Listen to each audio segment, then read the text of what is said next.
بسم الله الرحمن الرحيم.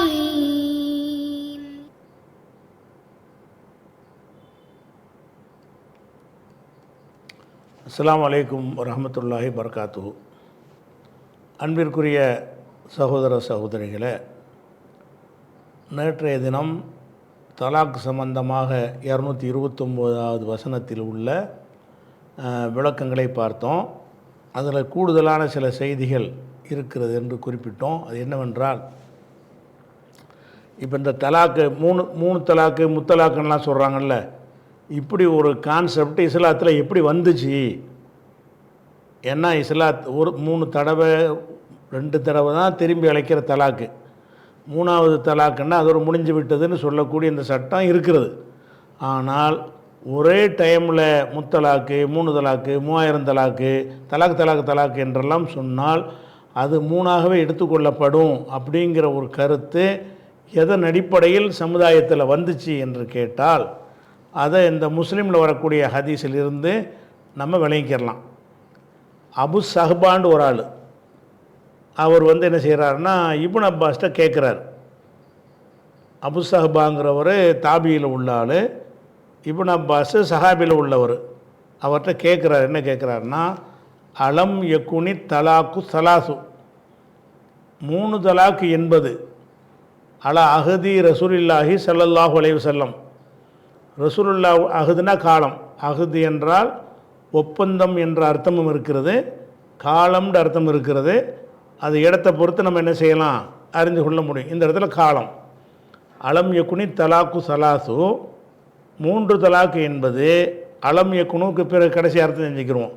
3 தலாக்கு என்பது அலா அஹதி ரசூலுல்லாஹி ஸல்லல்லாஹு அலைஹி வஸல்லம், ரசூலுல்லாவுடைய காலத்திலையும், ஓ அபி பக்ரின், அபுபக்கருடைய காலத்திலையும், வாஹிதத்தன், ஒரு தலாக்காக இருக்கவில்லையா? இந்த அலம் யக்குனுக்கு அர்த்தம். அலம் யக்குன் என்றால் இருக்கவில்லையா, இருந்ததில்லையா. அத்தலாக்கு சலாசு, 3 தலாக்கு என்பது இருந்ததில்லையா. அலா அஹதி ரசூலுல்லாஹி ஸல்லல்லாஹு அலைஹி வஸல்லம், ரசூலுல்லாவுடைய காலத்திலையும், ஓ அபி பக்ரின், அபுபக்கருடைய காலத்திலையும் இருந்ததில்லையா. வாஹிதத்தன், ஒரு தலாக்காக இருந்ததில்லையா.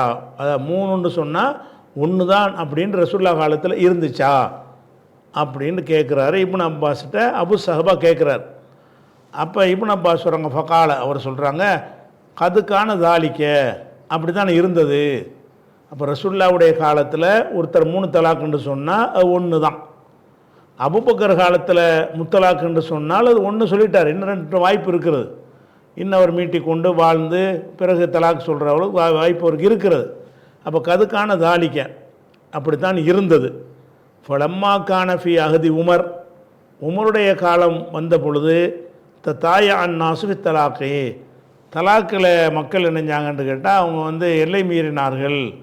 அதனால் அஜாசஹு அலைஹிம், அதை உமர் அவர்களுக்கு எதிராக அஜாசன்னா சட்டமாக்கினார், சட்டமாக ஆக்கிவிட்டார் அப்படின்னு வருது.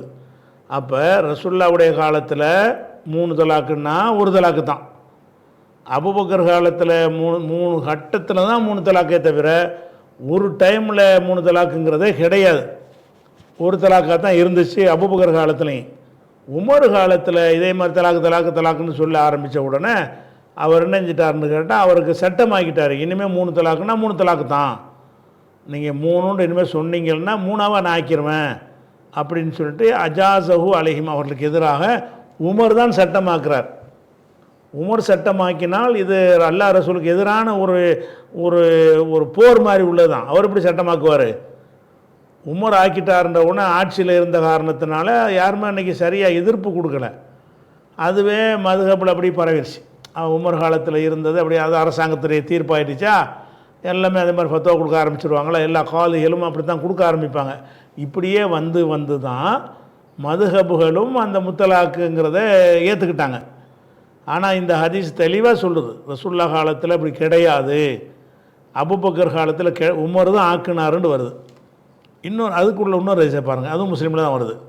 அதில் என்ன வருதுன்னு கேட்டால், இப்னு அப்பாஸ் சொல்கிறாங்க, கான தலாக்கு அலா அஹதி ரசூலுல்லாஹி ஸல்லல்லாஹு அலைஹி வஸல்லம், ரசூலுல்லாவுடைய காலத்திலையும், அபி பக்ரின், அபூபக்கருடைய காலத்திலையும் சனத்தைனி மின் ஹிலாஃபத்தி உமர், உமருடைய ஆட்சியில் முதல் 2 ஆண்டுகளும், சனத்தைன்னா 2 வருஷம். அப்போ ரசூலுல்லாவுடைய காலம், அபூபக்கர் காலம், உமருடைய ஆட்சியின் 2 ஆண்டுகளிலும் தலாக்கு சலாசி வாஹிதா, 3 தலாக் என்பது ஒன்றாகத்தான் இருந்தது. ரசூலுல்லாவுடைய காலத்திலையும் அபூபக்கர் காலத்திலையும் உமருடைய ஆட்சியில் முதல் 2 ஆண்டுகள்லையும் தலாக்கு 3 தலாக்குன்னு ஒருத்தன் சொன்னானேயானால் நீ திரும்ப மீட்டிக்கிறலாம், நீ 1 தலாக்கு தான் விட்டுருக்கிற, 3 தலாக்குன்னு வாயில் வந்தாலும் முத்தலாக்குன்னு வந்தாலும் தலாக்குன்னு வந்தாலும் நீ 1 தலாக்கை தான் பயன்படுத்தி இருக்கிறாய், நீ தாராளமாக மனைவியை மீட்டுக்கொள்ளலாம். அப்படி தான் இருந்தது. தலாக்கு சலாசி வாஹிதா, 3 தலாக் என்பது வாஹிதத்தன் ஒன்றாகத்தான் இருந்தது. ஃபகால உமர் இப்னுல் ஹத்தாப், 2 வருஷம் முடிஞ்ச பிறகு உமர் சொல்கிறாரு, இன்னன் நாச, மக்கள் கது இஸ்தஅஜலு, அவசரப்படுகிறார்கள், ஃபி அம்ரின், ஒரு காரியத்தில், கது காணத்தலகும் ஃபீஹி அனாத்துன், எதில் நிதானம் அவர்களுக்கு இருக்க வேண்டுமோ, அனாத்துனா நிதானம், எதில் நிதானம் இருக்க வேண்டுமோ அந்த விஷயத்தில் இவங்க அவசரப்படுறாங்க. அதனால் ஃபொலோ அம்லைனாகு அலைஹிம், அவர்களுக்கு எதிராக நாம் அதை சட்டமாக்கினால் என்று அவர் சிந்திக்கிறார். சிந்திட்டு ஃபம்லாஹு அலைஹிம், அவர்களுக்கு எதிராக சட்டம் ஆக்கிட்டார். மக்கள் முத்தலாக்குன்னு அடிக்கடி யூஸ் பண்ணுறாங்க, இனிமேல் முத்தலாக ஆக்கிவிடுவேன் அப்படின்னு ஒரு மிரட்டலுக்கு சொல்லிட்டு விட்டால் பரவாயில்லை. மிரட்டலுக்கும் கூட சொல்லக்கூடாது. ரசூலுல்லாஹ் காலத்தில் இருந்த ஒன்றை மாற்றுகிற அதிகாரம் உமருக்கும் கிடையாது, அபூபக்கரும் கிடையாது, யாருக்கும் கிடையாது. வஹியை மாற்றுற அதிகாரம் இவருக்கு எப்படி வந்துச்சு? உமர் செஞ்ச பெரிய குற்றத்திலே பெரிய குற்றம் இது. அவர் செஞ்சது ஏற்றுக்கொள்ளவே முடியாது. வஹியோட செஞ்ச ஒரு யுத்தம் இது. அப்போ அவர் ஃபம்லாஹு அலைஹிம், அவர்களுக்கு எதிராக அதை சட்டமாக ஆக்கிவிட்டார். அவர் எப்படி சட்டமாக்குவார்? அப்போ இவர் சட்டமாக்குனா என்னவாகும்? எல்லா இடத்துல உள்ள நீதிபதிகள் அப்படி தீர்ப்பளிப்பாங்க, அடுத்து வர்றவங்க அப்படியே கண்டினியூ பண்ணுவாங்க, அடுத்து வர்றவங்க அப்படியே கண்டினியூ பண்ணுவாங்க. அவங்க அளிக்கிற தீர்ப்புகள்லாம் சட்டமாக எழுதப்படும். இப்படியே தான் 72 கூட்டமும் என்னஞ்சிட்டாங்க, முத்தலாக்குன்ட்டாங்க. 700களில் வந்த இப்னு தைமியா தான் நெஞ்சார், இதை உடைக்கிறார். யார் ரசூலுல்லாவுக்கு மாத்தமாக எவர் சொன்னாலும் சரி, யார் சொன்னாலும் சரி, அது சட்டம் கிடையாதுன்னு சொல்லிட்டு அது ஒரு 700க்கு பிறகு எதிர்த்து ஹதீஸை தான் ஏற்றுக்கிறேன்னு சொல்லிட்டு இப்னு தைமியா போன்றவர்கள் சொன்னதுக்கு பிறகு தான் இந்த முத்தலாக்குங்கிறதுல ஒரு மடமையில் எல்லாருமே இருந்திருக்கிறாங்க, அறியாமையில் இருந்திருக்கிறாங்க என்ற ஒரு கருத்து நிலை பெற்று இப்போ எல்லாரும் ஹதீஸ் படி பேச ஆரம்பிச்சிட்டாங்க. இப்போ முதல் 500-600 ஆண்டுகளில் இந்த ரசூலுல்லாவுக்கு மாற்றமான அடிப்படையில் தீர்ப்பு வழங்கியவர்கள் இன்றைக்கு சிந்தித்து பார்த்து இது ஒரு சரியில்லை, ரசூலுல்லாஹ் இதை சொன்னது எப்படி ஒரு மாற்றலாம், ரசூலுன்னா யார், அவர் உமர்ண்டா யார், இவருக்கு மாத்திரக்கு அதிகாரம் இருக்குதா, இவரையும் எந்த விளையாதுக்கு செஞ்சார், நிர்வாகம் பண்ண வேண்டியது, ஆட்சி பண்ண வேண்டியதானே, மார்க்கத்தில் எதுக்கு விளையாடுறார் இவர் என்ற அளவுக்கு மக்கள்கிட்ட தெளிவு வந்திருக்குது பிற்காலத்தில். அதே முஸ்லீம்கள் இன்னொரு விஷயம் பாருங்கள். அப்போ அதாவது இப்னு அப்பாஸ் தான் அந்த அபு சஹபா கேட்குறாரு, அத்தாலமும் இப்னு அப்பாஸை நீங்கள் அறிவீர்களா, அன்னமா காணத்தி சலாக்கு சலாசு துஜாலு வாஹிதத்தன், 3 தலாக் என்பது 1 தலாக்காகத்தான் ஆக்கப்பட்டு இருந்தது. அலா அஹதின் நபி ஸல்லல்லாஹு அலைஹி வஸல்லம், ரசூலுல்லாஹ்வுடைய காலத்திலையும், அபூபக்கருடைய காலத்திலையும், சலாசம் என் இமாரத்தி உமர், உமருடைய ஆட்சியில் 3 ஆண்டுகள், அது 2 ஆண்டு அதில் வந்துச்சுல, இதில் 3 ஆண்டுகளும் அது ஒரு தலாக்காக தான் இருந்துச்சு என்று உங்களுக்கு தெரியுமா என்று இப்னு அப்பாஸ்கிட்ட கேட்குறாரு அபு சஹபாங்கிறவர். இப்போ காலை இப்னு அப்பாஸ் சொல்கிறார், நாம் தெரியும், ஆமாம் அப்படி தான் இருந்துச்சு அப்படிங்கிறார். அப்போ தலாக்கில் அறிந்து கொள்கிற விஷயம் என்னன்னு கேட்டால், நீ லட்சம் தலாக்குன்னு கூட சொல்லிட்டு போ, ஒரு தடவை தலாக்கு சொல்லியிருக்கிற, அதோடு விட்டால் விட்டுரு. மறுதலாக்கு சொல்கிறதுக்கு உனக்கு எப்போ வாய்ப்பு கிடைக்கும் என்றால், அவளை மனைவி என்னை ஆக்கிக்கிட்டால் தான் கிடைக்கும். ஆக்குனா தலாக்கு சொல்ல தேவைப்பட்டால் சொல்லுவேன், மனைவி ஆக்காமல் விட்டீங்கன்னா ஒரு தலாக்கில் ஒரு மனைவி இல்லாமல் போயிடுவான், அவளுக்கு உனக்கு சம்மந்தம் இல்லாமல் போயிடும். இதுதான் சரியான சட்டம். இந்த 3 தலாக்கு என்பது இந்த முஸ்லீம் பர்சனல்லா வரைக்கும் பாதிக்குதில்ல. மோடி தலையிட்டு திருத்துற அளவுக்கு நிலைமை வந்தது. காரணம் என்ன? வஹியை விட்டுப்புட்டு மதுஹபுகள் அடிப்படையில் இந்த பர்சனல்லா எழுதுனதுனால தான் இந்த பஞ்சாயத்து வருது. மோடி சட்டம் போட்ட பிறகு என்ன பண்ணுறாங்கன்னு கேட்டால், அது நாங்களும் இந்த முத்தலாக்கையாக சொல்கிறோம், அது தவிர பிதத்தான தலாக் என்று தானே சொல்லுகிறோம் அப்படின்னு சொல்லி இப்போ என்ன செய்கிறாங்கன்னா பல்ட் அடித்து உலமாக்கள் பேசுகிறார்கள். நம்ம இதை துவக்க காலத்து தௌஹீதுடைய பிரச்சாரத்துடைய 80களிலே நம்ம இதை சொல்ல ஆரம்பிச்சிட்டோம். வழங்குதா, அந்த முத்தலாக்குங்கிறது கிடையாதுங்கிறத. ஆனால் இது இப்போதைக்கு இவங்களும் இந்த கருத்துக்கு மாறி வந்துட்டாங்க. இன்றைக்கி உலமாக்கள்லாம் 3 தலாக்குன்னா 1 தலாக்கு தாங்கிற கருத்தை நோக்கி வந்துட்டாங்க. எதுக்கு வந்துட்டாங்கன்னு கேட்டால், மோடி முத்தலாக்கு கேஸ் போட்டுருவான்னு பயந்துக்கிட்டு, வேறு மார்க்கத்துக்காக இல்லை, முத்தலாக்குன்னு கேஸை போட்டு விட்ருவாங்கன்னு பயந்துக்கிட்டு 1 தலாக்குங்கிற ஒரு கணக்கு வந்துட்டாங்க. சரி, இது ஒரு அறிந்து கொள்கிற ஒரு விஷயம் தலாக்கு விஷயத்தில். அடுத்ததாக இன்னொரு அறிந்து கொள்கிற விஷயம் என்னென்னு கேட்டால், 2 பேரும் இணக்கமாக போகலைன்னு சொன்னால் பெண் தரப்பிலிருந்து ஏதாவது கொடுத்து பிரிஞ்சிக்கிறலான்ற ஒரு வசனம் அதிலே வந்துச்சுல 2229லேயே, நீங்கள் அவர்களுக்கு கொடுத்த எந்த ஒன்றையும் திரும்பி வாங்குகிறது ஹலால் இல்லை. ஆனால் அல்லாஹ்வுடைய வரம்புகளை நிலைநாட்ட மாட்டார்கள் என்று சமுதாயத்து தலைவர்கள் நீங்கள் பயந்தீங்க என்று சொன்னால், அந்த பெண்ணாக பார்த்து இழப்பீடு ஏதாவது கொடுத்து விட்டு பிரிந்து கொள்ளலாம், அவன் அதை வாங்கி கொள்ளலாம், அப்போ ஹலாலுன்னு சொல்லினோம்ல. அதுக்கு விளக்கமாக ஒரு சில ஹதீஸுகள் இருக்குது, அதையும் பார்த்துருவோம். என்ன விளக்கம் என்று கேட்டால், இப்போ இது புகாரில் வரக்கூடிய 5273வது ஹதீஸ். அன்ன இம்ராத்த சாபித் இப்னு கைஸ், சாபித் இப்னு கைஸ் என்பவருடைய மனைவி, இப்னு அப்பாஸ் அறிவிக்கிறாரு, அன்ன இம்ராத்த சாபித் இப்னு கைஸ், சாபித் இப்னு கைஸ் என்பவருடைய மனைவி அத்தத்தின் நபியை ஸல்லல்லாஹு அலைஹி வஸல்லம் நபியிடத்தில் வருகிறார். நபி ஸல்லல்லாஹு அலைஹி வஸல்லம் வர்றார். ஃபகாலத், அந்த அம்மா சொல்கிறார், யா ரசூலல்லாஹ், அல்லாஹ்வுடைய தூதரே, சாபித் இப்னு கைஸின், சாபித் இப்னு கைஸ் இருக்கிற கணவன் பேரை சொல்லலாமான்லாம் ஒரு சர்ச்சை நடந்துக்கிட்டு இருக்குது. அந்த அம்மா கணவன் பேரை சொல்லி தான், என் புருஷன் கூட சொல்ல மாட்டேங்கிறாங்க. எப்படி சொல்கிறாங்க, சாபித் இப்னு கைஸ் இப்படி நடக்கிறாருன்னு கணவரை பற்றி பேசுகிறாங்க. சாபித் இப்னு கைஸுடைய மனைவி தான் புகார் சொல்ல வர்றாங்க. வரும்போது என் கணவர் இப்படி இருக்கிறார் என்று கணவருங்கிற வார்த்தையை கூட பயன்படுத்தாமல் எப்படி படுத்துகிறாங்க, யாரை சொல்லலாம், அல்லாஹ்வுடைய தூதரே, சாபித் இப்னு கைஸ், சாபித் இப்னு கைஸ் அவர்கள் மா ஆல்தீபு அலைஹி, நான் அவர் மீது குறை சொல்ல மாட்டேன், ஃபி ஹுலுகின், குணத்தில், அவருடைய குணத்தில் நான் குறை சொல்ல மாட்டேன், உலா தீனின், மார்க்க விஷயத்திலும் எந்த குறையும் சொல்ல மாட்டேன், உலாக்கின்னி என்றாலும், அக்ரஹு, நான் வெறுக்கிறேன், அல் குஃப்ரஃபில் இஸ்லாம், இஸ்லாத்தில் இருந்து கொண்டே குஃப்ருக்கு போவதை நான் வெறுக்கிறேன் அப்படிங்கிறாங்க. ரொம்ப ரொம்ப ரொம்ப ரொம்ப ஒரு பக்குவமான வார்த்தையை போட்டு சொல்கிறாங்க. எப்படி சொல்கிறாங்க, என் கணவர் ரொம்ப நல்லவர், நல்ல குணம் உள்ளவர், தொழுகை பார்த்து மார்க்கம்லாம் உள்ளவர், ஆனாலும் அவரோட நான் இருந்தால் தப்பு செஞ்சிடணும்னு பயப்படுறேங்கிறாங்க. அப்போ அவருக்கு இந்த பெண்ணை திருப்திப்படுத்தும் விதமாக அவர் இருக்கலை. மற்றெல்லாம் நல்லா குணம் இருந்தால் போதுமா, தீன் இருந்தால் போதுமா, வாழ்க்கைன்னு ஒன்று வேணும்ல. அந்த வாழ்க்கை விஷயத்தில் அவருக்கு இந்த பெண்ணை திருப்திப்படுத்த முடியலை. அதை அந்த அம்மா எப்படி சொல்கிறாங்கன்னு கேட்டால், வலாக்கின்னி, நான் அக்ரஹு, வெறுக்கிறேன், அல் குஃப்ர, குஃப்ருக்கு போவதை, இறை மறுப்பை நன்றி கெட்ட தன்மையை வெறுக்குகிறேன், பில் இஸ்லாமி, இஸ்லாத்தில் இருந்து கொண்டே குஃப்ருக்கு போகிறத நான் வெறுக்கிறேன். அப்படின்னா என்ன அர்த்தம்னு கேட்டால், இவர்கிட்ட நான் வாழ்ந்தேன்னு சொன்னால் நான் சரியான முஸ்லீமாக இருக்க முடியாது, தப்பு செஞ்சிருவேன். ஏன்னா உடல் தேவைன்னு ஒன்று இருக்கிறது, இவரை கொண்டு எனக்கு அது நிறைவு அடையலை, அதனால் நான் தவறி விடுவேன்னு பயப்படுறேங்கிறாங்க. எனக்கு அவர் நல்லவர் தான், குணத்தை வச்சுக்கிட்டு நான் அவர் வெறுக்க வேண்டிய தேவை கிடையாது, மார்க்கத்தை வச்சுக்கிட்டு வெறுக்க வேண்டிய தேவை கிடையாது, ஆனாலும் இஸ்லாத்தில் இருந்துக்கிட்டே நான் தப்பு செஞ்சிருவேணும் என்று பயப்படுறேன், வெறுக்கிறேன் அப்படிங்கிறாங்க.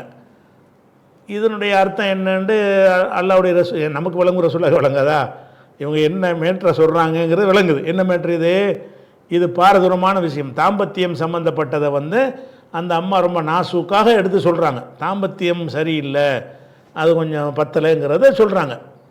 அப்போ ஃபகால ரசூலுல்லாஹி ஸல்லல்லாஹு அலைஹி வஸல்லம், அப்போ ரசூலுல்லாஹ் சொன்னாங்க, தருத்தீன அலைஹி, ரத்தன்னா திருப்பி கொடுக்குறது, தருத்தீன, நீ திருப்பி கொடுத்து விடுகிறாயா, அலைஹி, அவரிடத்தில் திருப்பி கொடுத்து விடுகிறாயா, ஹதீகத்தஹு, அவருடைய தோட்டத்தை, ஒரு தோட்டத்தை கொடுத்துருக்கிறார். அவர் தோட்டத்தை மஹரா கொடுத்தாரா, அல்லது கல்யாணத்துக்கு பிறகு சந்தோஷமாக மனைவிக்குன்னு சொல்லி கொடுத்தாரா தெரியல, ஆனால் கொடுத்துருக்கிறார். கொடுத்துருக்கிறார் என்பது எப்படி தெரியும்னு கேட்டால் அந்த விசாரணையிலலாம் வந்திருக்கும். திடீர்னு உன் தோட்டத்தை கூட எப்படி ரசூல்லா கேட்பாங்க. அப்போ ரசூல்லா இந்த கேஸ் வந்த உடனே அறிவிப்பாளர் ஷார்ட்டாக சொல்லுவார். சும்மா இதை சொன்னோன்னு ரசூல்லா ஒரு தீர்வு அப்படியே அளிப்பாங்க. என்னம்மா செஞ்சு, எப்போ கல்யாணம் பண்ணீங்க, எவ்வளோ நாள் வாழ்ந்தீங்க, அவர் என்ன உனக்கு கொடுத்தாரு, நீ என்ன கொடுத்த, அப்படின்லாம் பலதும் பேசியிருப்பாங்கல்ல. பலதெல்லாம் பேசும்போது இந்த தோட்டம் பேச்செல்லாம் சொல்லியிருப்பாங்க. அவர் எனக்கு ஒரு தோட்டம் ஒன்று தந்திருக்கிறாரு அப்படின்ற அந்த விஷயம்லாம் வாங்கியிருப்பாங்க. அப்படி இருந்தால் அதை கேட்க முடியும். தருத்தீன் அலைஹி, அவரிடத்தில் நீ திருப்பி கொடுத்து விடுகிறாயா ஹதீகத்தஹு, அவர் அது தோட்டத்தை திருப்பி கொடுத்துட்றாய். அப்போ தோட்டம்ங்கிறது மகராவும் அவர் கொடுத்துருக்கலாம், அல்லது வேறு கல்யாணத்துக்கு போய் சந்தோஷமாக வாழ்ந்துக்கிட்டு இருக்கிறோமேன்னு சொல்லி கூட அன்பளிப்பாகவும் கொடுத்துருக்கலாம். அப்போ அவர்கிட்டையும் கேட்டிருப்பாங்க, என்னப்பா செய்துன்னு. இல்லைங்க, நான் ஒரு தோட்டத்தையே கொடுத்துருக்குறேன், இந்த பொம்பளை வேணாண்டா எப்படி சரியாக வரும்னு அவரும் சொல்லியிருப்பார்ல. விசாரணை என்று சொன்னால் 2 பேரையும் வச்சு, அல்லாஹ்வுடைய தூதர் விசாரணை எப்படி இருக்கு, சும்மா இப்படி சொன்னோன்னே அப்படியே செய்வாங்க. அக்பர் அனிவர் எல்லாத்தையும் விசாரிப்பாங்கல்ல. அப்போ அந்த பெண்ணிட்ட விசாரித்த மாதிரி அவர்கிட்டையும் கேட்பாங்க. அவர் என்ன சொன்னால் நமக்கு வரல, ஆனால் நம்ம புத்தி சொல்லுது. என்ன சொல்லியிருப்பார், அது முடியாதுங்க, நான் நிறைய அவர் செஞ்சுருக்கிறேன் அந்த பொம்பளைக்கு, அதனால் நான் பிரிய மாட்டேன் அப்படின்ற மாதிரி அவர் சொல்லியிருப்பார். அப்போ ரசூல் என்ன செய்கிறாங்க, அதெல்லாம் ஊகம்தான். ஆனால் ஊகத்துக்கு இடம் இருக்கிறது. இப்படி தான் இருக்கணும். இப்படி மேலோட்டமாகவும் அப்படி சொல்ல மாட்டாங்க. நீங்கள் சொல்ல மாட்டீங்க, நான் சொல்ல மாட்டேன். நமக்கு இருக்கிற புரிதல் கூட ரசூலுக்கு இல்லாமையாக இருக்கு. அது தருத்தீன் அலைஹி ஹதீகத்தஹு, அவருடைய தோட்டத்தை நீ திருப்பி கொடுத்துட்றியான்னு கேட்குறாங்க. இந்த தோட்டம் என்பது கணவரால் இவருக்கு கொடுக்கப்பட்டிருக்கிறது. மகராக இருக்கலாம், வேறு வகையில் இருக்கலாம், ஏதோ வகையில் கொடுக்கப்பட்டிருக்கு. அந்த அம்மா என்ன செய்கிறாங்கன்னா, நான் கொடுத்துட்றேன், அவருடைய தோட்டம்னு தான் சொல்கிறாங்க. உன் தோட்டத்தை கொடுன்னு சொல்லலை. அதை பெண்கள் ஏதோ கொடுத்து தப்பிச்சுக்கலாங்கிறக்காண்டு கை காசை போட்டு கொடுக்கணும்னு அவசியம் கிடையாது. அவர் தந்த தோட்டத்தை கொடுத்துட்றியான்னு தான் கேட்குறாங்க. ஹதீகத்தஹு தான் அவருடைய தோட்டம். அப்போ அந்த பெண்ணு சொந்தமாக கையில் மட்டில் காசை போட்டு கொடுத்து விடுதலை ஆகணும்னு அவசியம் கிடையாது. கணவன்கிட்ட வாங்கின நீ தானே வேணாங்கிற, வாங்கினதை கொடுத்துரு, அவன் உன்னை வேணான்னு சொல்லலை, இல்லை நீ தானே வேணாங்கிற அப்படிங்கிறதுக்காக ரசூலுல்லாஹ் என்ன செய்கிறாங்கன்னா, தருத்தீன் அலைஹி, அவரிடத்தில் திரும்ப கொடுத்து விடுகிறாயா ஹதீகத்தஹு, அவரது தோட்டத்தை, அதாவது அவர் உனக்கு தந்த தோட்டத்தை. அவருடைய தோட்டம்னா என்ன அர்த்தம் கேட்ட, இந்த பெண்ணுக்குடைய தோட்டம் தான் அது, அவர் தானே கொடுத்தாரு. அதுக்காக வேண்டி ரசூலுல்லாஹ் அந்த வார்த்தையை பயன்படுத்துகிறாங்க. ஹதீகத்தஹு, ஹதீகத்துனா தோட்டம். அவர் தந்த ஒரு தோட்டத்தை நீ கொடுத்துட்றியான்னு கேட்ட உடனே நாம் கொடுத்துட்றேன் அப்படின்ட்டாங்க. அப்போ ரசூலுல்லாஹ் சொல்கிறாங்க, இக்பலில் ஹதீகா, தோட்டத்தை வாங்கி. அப்போ அவர் ஸ்பாட்டில் இருக்கான்னு அர்த்தம். இந்த கட்டளை யாருக்கு, மாப்பிள்ளைக்கு அது கட்டளை போடுறாங்க. இக்பலில் ஹதீகத்தை, தோட்டத்தை நீ ஒப்புக்கொள், வாங்கிக்கொள். அப்போ என்ன அர்த்தம், அவர் அந்த சபையில் இந்த பொம்பளை சொன்ன உடனே அவர் இல்லாமல் பார்ட்டி விசாரிக்காமலாம் தீர்ப்பு அளிக்கலை. பல விஷயங்கள் பேசப்பட்டிருக்குது. பேசப்பட்ட இறுதியாக இப்போ தோட்டத்தை தான் பிரச்சனைன்னு ரசூலுல்லாஹ் வழங்குறாங்க. இந்த தோட்டத்தை கொடுத்து அவர் விட்டுருவார், மனப்பூர்வமாக விட்டுருவாருன்னு தெரியுது. தெரிஞ்ச உடனே நீ தோட்டத்தை கொடுத்துட்றியாமா, கொடுத்துட்றேன், என்னப்பா வாங்கிக்க அப்படி இவருக்கு சொல்கிறாங்க. அப்போ அவர் அங்கே இருக்கிறாரு, அந்த அம்மா அவங்க வச்சு தான் பேச்சு நடக்குது. அப்போ இக்பலில் ஹதீகத்தை, தோட்டத்தை ஒப்புக்கொள், வாங்கிக்கொள். ஒப்புக்கொள்னா வாங்கிக்கொள். ஓ தல்லிகஹா, அவளை விடுவித்து விடு, தத்லீகத்தன், ஒரேடியாக நீ விடுவித்து விடு அப்படின்றாங்க. அப்போ இதிலேருந்து நம்ம என்ன விளங்குறோம் என்று கேட்டால், பெண் தரப்பில் இருந்து விவாகரத்து கோரினால் ஆண் தரப்பில் அவன் கொடுத்ததை கிளைம் பண்ணலாம். இவனா விவாகரத்து கேட்கல, இல்லை என்ன காரணம் இருந்தாலும் சரி, நியாயமான காரணத்துக்கு அந்த பெண்ணு கேட்டாலும் சரி தான், இவனுக்கு ஒரு இழப்புன்னு வருதில்ல, இவன் தான் எப்படி தான் வாழ்கிறேன்னு சொல்கிறான், அந்த பெண்ணு தான் மாட்டேங்கிறான். அப்படி இருக்கும்போது என்ன செய்யணும்னா, என்னம்மா விஷயம்னு கேட்கும் பொழுது கணவன் தரப்பில் நாங்கள் என்னெல்லாம் கொடுத்துருக்குறோம், அதெல்லாம் தர சொல்லுங்கள், தந்தால் நான் விவாகரத்து பண்ணிடுறேன் அப்படின்னு அவர் சொல்வாரையானால் அதை ரசூலுல்லாஹ் ஏற்றுக்கிட்டாங்கன்னு வருது. அப்போ இக்பலில் ஹதீகத்தை, தோட்டத்தை நீ ஒப்புக்கொள், தல்லிகா தத்லீகத்தன், அவளை ஒரேடியாக விடுவித்து விடு இப்படின்னு வருது. அப்போ இதன் மூலமாக என்ன விளங்குறோம்னு கேட்டால், பெண்கள் தரப்பில் இருந்து விவாகரத்து பெறுவதற்கு உரிய ஒரு வழி இருக்குது. அப்போ அந்த என்ன வழின்னு கேட்டால், கணவன் மறுத்தால் என்ன வழி என்று கேட்டால், அவங்க கணவன்கிட்ட பெற்றிருக்கிறாங்கல்ல, அதில் அவன் எதை கிளைம் பண்ணுறானோ, பெற்று அனைத்தையும் கொடுக்கணும்னு தேவையில்லை. நான் ஒரு 1 கோடி ரூபா கொடுத்தாங்க, ஒரு 10 லட்சம் தர சொல்லுங்கன்னு சொல்கிறான், 10 லட்சம் கொடுங்க, அம்புட்டையும் இந்த ஆண்டு கேட்டால் தான் அதுக்கு அவனை கொடுக்கணும். அப்போ கணவன் எதை கிளைம் பண்ணுறானோ அவன் கொடுத்ததுலேருந்து, அவன் கொடுத்ததிலிருந்து எதை கிளைம் பண்ணுகிறானோ அதை வந்து என்ன செஞ்சிடணும், திருப்பி கொடுத்துட்டு, கொடுத்தவனு என்ன கடமை, ஒன்று கடமை என்ன, நான் விடுவிச்சுக்கிறேன் அப்படின்னு தள்ளிக்குன்னு வருது. இப்போ இதில் அறிஞர்கள் மத்தியில் வந்து இது தலாக்கு இவன் தானே விடணும், அவ விடுவிக்கிற மாதிரி வரல. ஒன்று இதில் முடிஞ்சு போச்சு அப்படின்னு சொல்லாமல் நீ அவளை விடுவிச்சிருன்ற சொல்கிறாங்க. அப்போ அந்த தோட்டத்தை வாங்கின பிறகு கூட அந்த மனைவியை தலாக்குன்னு சொல்லி விடுவிக்கிற கடமை இவன் பக்கம் திருப்பப்படுது. அப்போ இவன் விட்டால் தான் பெண்ணுக்கு விவாகரத்து கிடைக்கும்னு ஆகுது. தோட்டத்தை வாங்கிக்க நீ விட்டுருன்னு சொன்னால் அதெல்லாம் முடியாதுன்னு அவன் சொல்கிறான்னா ஒன்றும் செய்ய முடியாத மாதிரி தெரியுது பார்த்தா. அப்போ இந்த தல்லிக்குஹா தத்லீகத்தன் என்கிற வாசகத்தை வைத்து கொண்டு மனைவி வந்து திருப்பி கொடுத்த பிறகு கொடுத்த உடனே ரத்து ஜமாத்து ரத்து பண்ணாது. இந்த ஹதீஸ் பிரகாரம், இந்த ஹதீஸுடைய மேலோட்டமான கருத்து பிரகாரம் தோட்டத்தை அவன் வாங்கி கொண்டு என்ன செய்யணும், அவன்தான் தலாக்கு சொல்லணும். தல்லிக்குஹா அவளை தலாக் சொல்லிவிடு, தத்லீகத்தன் ஒரேடியாக தலாக் சொல்லிடு அப்படின்ற ஒரு அர்த்தத்தில் வந்திருக்குது. அப்படின்னா என்ன அர்த்தம், ஜமாத்தார்கள் என்ன செய்யணுன்ற அவனை வந்து விடுவிக்க சொல்லி உத்தரவு போடுவாங்க அப்படிங்கிறது ஒன்று.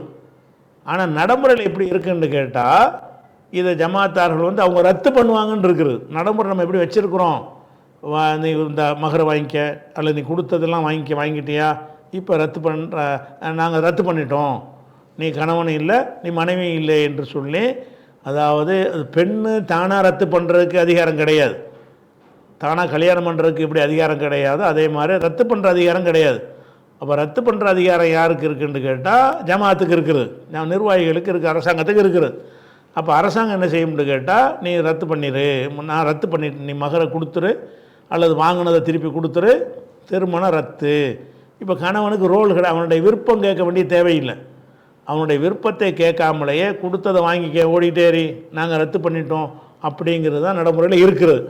ஆனால் இந்த ஒரு ஹதீஸை வைத்து கொண்டு இல்லை வாங்கின பிறகு கூட அவன் வந்து அதை விவாகரத்துன்னு சொல்லணும், தலாக்கு அவன் சொன்னால் தான் அது வரும்னு என்ன செய்கிறாங்க, ஒரு வாதம் வைக்கிறாங்க. என்று கேட்டால் இந்த ஹதீஸில் அப்படி தானே இருக்குது.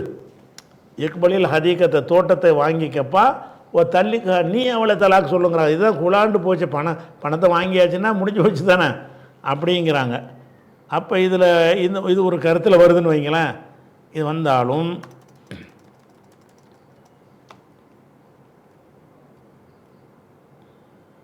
இன்னொரு ஹதீஸில் புகாரில் இதே விஷயம் 5274 என்ன வருதுன்னு கேட்டால்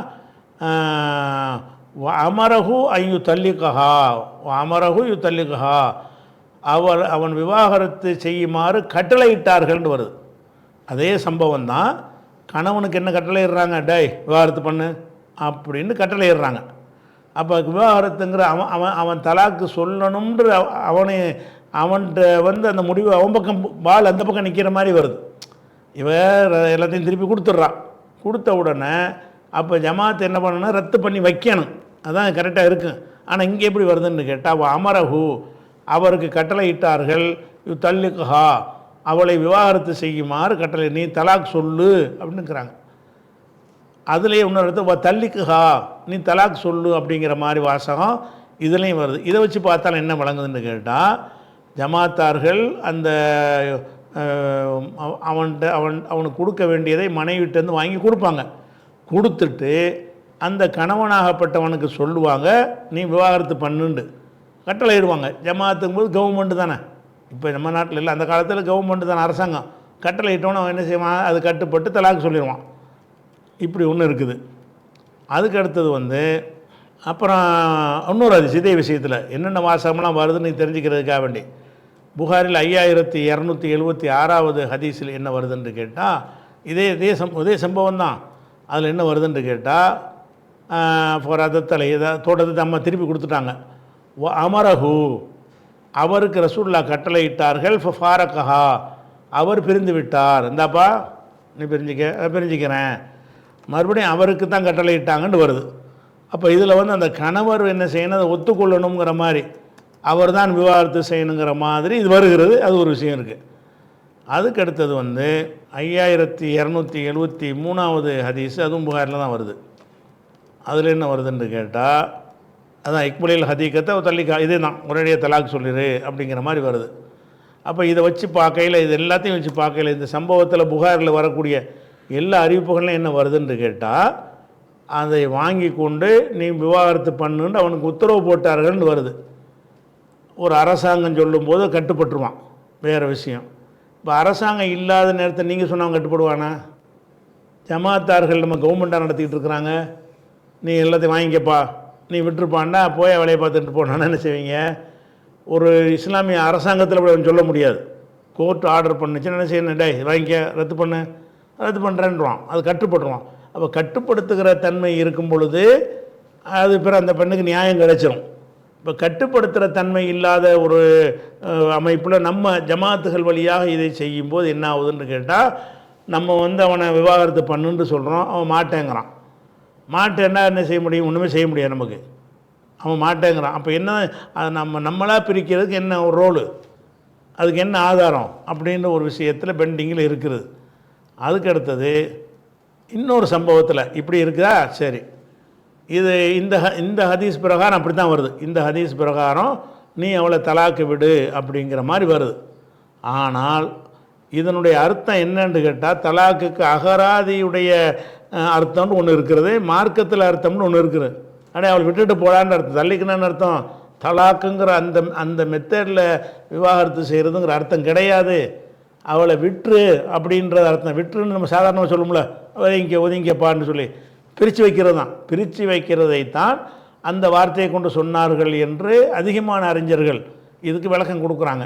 அதுக்கு என்ன காரணம் சொல்கிறாங்கன்னு கேட்டால், இது தலாக்காக இருந்தால் இது 3 மாதவிடாய் காலம் இத்தா இருக்க சொல்லியிருப்பாங்க.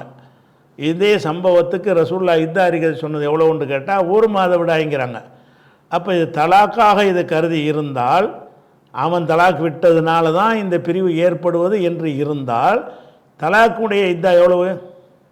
3 மாதவிடாய் காலம்னு நம்ம அந்த 226 வசனத்தில் 27 பார்த்துட்டோம். அப்போ இங்கே என்ன வருதுன்னு கேட்டால், அது பின்னாடி என்ன வருது? ஒரு மாதவிடாய் காலம் இத்தா இருக்கணும்னு வருது. அப்போ பெண் தரப்பில் விவாகரத்து கோரும்போது என்ன கொடுக்கணும்னு கேட்டால், ஒரு இத்தான்னு சொல்கிறான், 1 மாதவிடாய்ங்கிறாங்க. அப்போ அந்த தலாக்குங்கிற அர்த்தம் கிடையாது, நீ ஒதுங்கிக்கேன்னு அர்த்தம். என்ன அர்த்தம்? டே வாங்கிட்டீங்கள போய்கிட்டேரி அப்படின்னு கட்டளை இட்டார்கள்னு தவிர, ஜமாத் தான் பிரித்து வைக்குமே தவிர அவன் தலாக்கு விட்டால் தான் இது ஆகணுங்கிறது கிடையாது என்று அறிஞர்கள் என்ன செய்கிறாங்கன்னா, இந்த ஹதீஸில் பூரா அப்படி தான் வருது. அவங்க 2 காரணத்தை வச்சு என்ன செய்கிறாங்கன்னா, அந்த அர்த்தம் கொடுக்கக்கூடாது. தலாக்குங்கிறத இருக்குமே. ஆனால் தலாக்குக்கு 3 மாதவிடாய் இருக்கணும் குரானில் கட்டளை இருக்க. குரான் கட்டளை பிரகாரம் ரசூலுல்லாஹ் செய்யலை, ஒரு மாதவிடாய் தானே இருக்க சொல்கிறாங்க. அப்படிங்கும்போது இவன் தலாக்கெலாம் விடலை. அந்த தல்லாக்கவுக்கு என்ன அர்த்தம்னு கேட்டால், பொதுவாக அகராதியில் விட்டு விலகிக்கொள்கிற ஒரு அர்த்தத்தில் சொன்னதான தவிர, தலாக்கு சொல்கிறேன் என்று அவன் சொல்லணும் என்ற அர்த்தம் அதுக்கு வராது என்று ஒரு ஆதாரத்தை இந்த 1 மாதவிடாயை வைத்தும் சொல்லுகிறார்கள். இதே மாதிரி ஒரு இன்னொரு கேஸ் இருக்குது. அது என்னன்னு கேட்டால், ருபை பின்து முஅவ்விதுன்னு ஒரு அம்மா இருந்தாங்க. இது சாபித் இப்னு கைஸுடைய ஒரு மனைவி, இதுங்க வேற ஆள். ருபை பின்து முஅவ்விதுன்னு இருந்தாங்க. அவங்க என்ன செஞ்சாங்கன்னா, இஹ்தலாத்து அலா அஹ்தின் நபி ஸல்லல்லாஹு அலைஹி வஸல்லம், ரசூல் ஸல்லல்லாஹு அலைஹி வஸல்லமுடைய காலத்தில் இந்த பெண்மணி இஹ்தலாத்து, அவர்கள் விலகி கொண்டார்கள். அவன் தலாக்கு சொன்னான்னு வரல, கணவனிடமிருந்து புகாரை கொடுத்துட்டு இஹ்தலாத்து விலகி கொண்டார்கள்.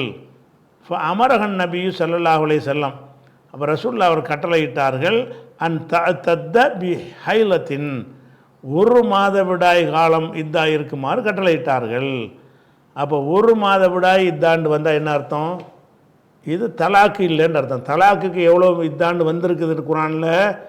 சலாசத்த குருவின் ஒல் முத்தல்லகாத்து எத்தரப்பஸ்ன பி அம்புசின்ன சலாசத்த குருவின், தலாக்கு விடப்பட்ட பெண்கள் 3 மாதவிடாய் காலம் அவங்க என்ன செய்யணும், அதுக்காக காத்திருக்க வேண்டும் அப்படின்னு சொல்லி குரானில் இருக்குது. அப்போ இது தலாக்காக இருக்குமே. ஆனால் 1 மாதவிடாய் சொல்லியிருக்க மாட்டாங்க. 1.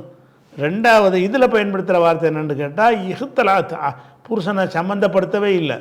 அன்னஹா, அந்த ருபை பின்து முஅவ்விது என்ற ஒரு பெண்ணு இஹ்தலாத்து கலன்று கொண்டார்கள், விலகி கொண்டாங்க. அதை ஹுல்லா செய்கிறது விலகி கொண்டார்கள் அலாஹுதீன் நபி ஸல்லல்லாஹு அலைஹி ரசூலுல்லாஹ்வுடைய காலத்தில் இதை சொல்லிட்டு நான் கொடுத்துட்றேன்னு சொன்ன உடனே முடிஞ்சிருச்சு, விலகிட்டாங்கன்னு அர்த்தம். அவர் கொடுக்க வேண்டியதை கொடுத்துட்றேன்னு சொன்ன உடனேயே இந்த பெண் வந்து அந்த ஒப்பந்தத்திலிருந்து விடுதலையாகிவிட்டாள் என்று அர்த்தம். அதே மாதிரி இந்த வசனத்திலிருந்து பார்த்தா கூட ரெண்டு பேருக்கும் ஃபலாஜுனா அலைஹிமா ஃபீ மஃப்ததத் பிஹி, அவள்கிட்ட இழப்பீடு பெற்றுக்கொள்வதில் குற்றமில்லை, தலாக் கொடுங்கன்னு சொல்லவே இல்லை. இழப்பீடை வாங்கின உடனேயே விவாகரத்து ஆயிரும். அவள் கொடுக்க வேண்டியதை திருப்பி கொடுத்து விட்டாள் என்று சொன்னாலேயே அதுவே விவாகரத்து ஆயிரும் அப்படிங்கிறது தான் கரெக்டான கருத்து. இவன் தனியாக தலாக்கு சொல்லணும் என்கிற ஒரு கருத்து கிடையாது. ஒன்று. ரெண்டாவது வந்து அந்த பெண்ணாக விலகி கொண்டார்கள்னு இந்த திருமதிரை ஹதீஸில் வருது 2.